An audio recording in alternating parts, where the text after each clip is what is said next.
Hi, my name is Allison Noland. I'm a student at State Fair Community College. Today is June 8th, 2020. This is Cameron. She's my sister, and she's agreed to be my model for this video. And we're going to go over some anatomical terms as well as planes.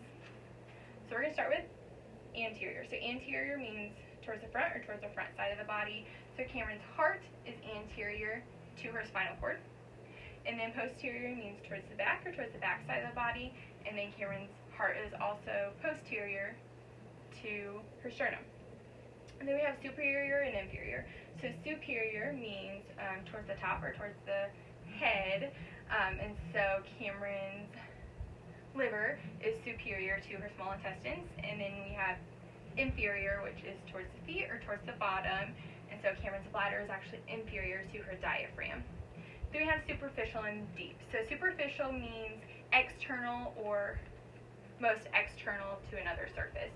So Cameron's epidermis is superficial to her hypodermis. And then we have deep, which means internal or more internal to another surface. So Cameron's heart is deep to her rib cage.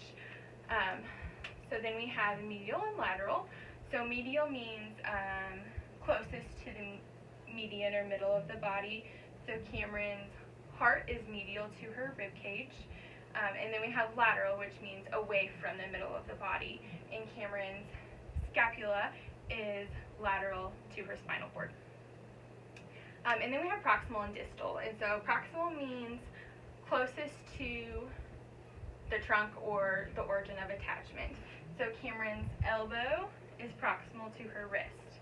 And then distal means away from the trunk or furthest away from the point of attachment. So Cameron's ankle down here is distal to her knee.